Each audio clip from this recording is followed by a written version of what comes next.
Ashish sir thank you. तुम्ही हे बोललं दादा.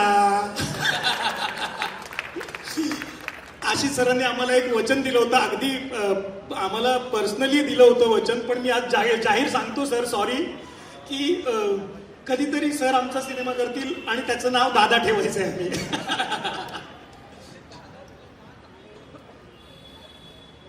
मला हे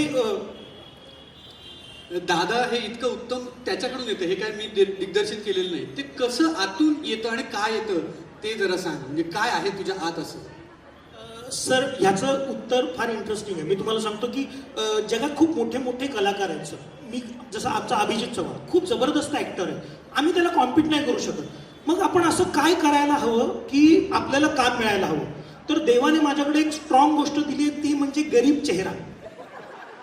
मी जमेल तेवढा तो गरीब करतो की लोकांना असं वाटेल अरे अभिजितला नको, कुशाला काम देऊया आपण. म्हणून मला आधी काम मिळतं. आणि सर मी जितक्या वेळेला पण माझे ब्लड टेस्ट केलेले आहेत ना, प्रत्येक वेळेला तिथे लाचार पॉझिटिव्ह आलेलं आहे सर.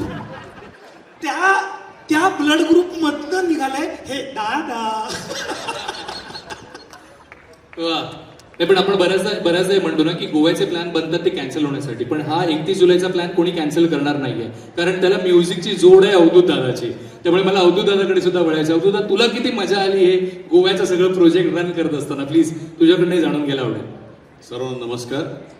मी एवढंच सांगेन की विजू आणि आम्ही वर्षानुवर्षाची मैत्री आहे आणि मी अगदी लहान होतो तेव्हापासूनची आमची मैत्री आणि काम सुरू केलेल्यापासून पण जवळपास 20-25 वर्षाची मैत्री आहे.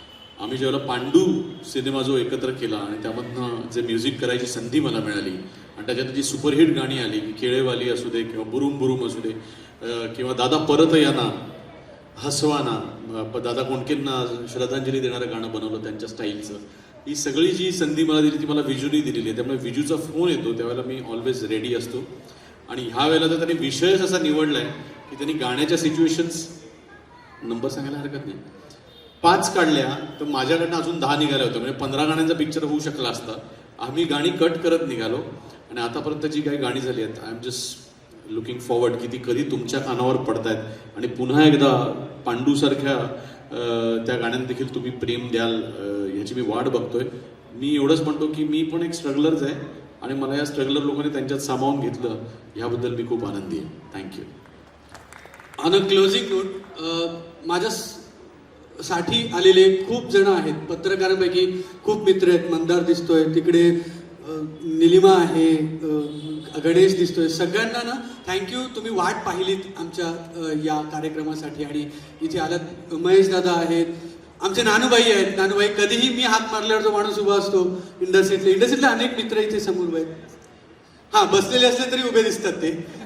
ते ॲक्च्युली बसले नानूबाई, पण ते आम्हाला उभं करणं त्यांचा हात आहे. श्वेताताई परुळेकर, आपण आलात, खरंच खूप बरं वाटलं. इतक्याशा शब्दावर तुम्ही आलात. अर्थात साहेबांनी विनंती केली, मी पण विनंती केली, पण हे सगळं प्रेम आहे ना तुमचं, या प्रेमामुळे हे जे मागे दिसतंय ना सगळं ते होऊ शकलंय. हे प्रेम पुन्हा परावर्तित होऊ द्या, एवढंच फक्त शेवटचं मला सांगायचं होतं. मराठी मनोरंजन सृष्टीमधील मालिका, चित्रपट, नाटक तसेच कलाकारांबद्दलच्या नवीन अपडेट्स जाणून घेण्यासाठी नक्की सबस्क्राईब करा इट्स मज्जा मराठी या आपल्या नवीन यूट्यूब चॅनलला.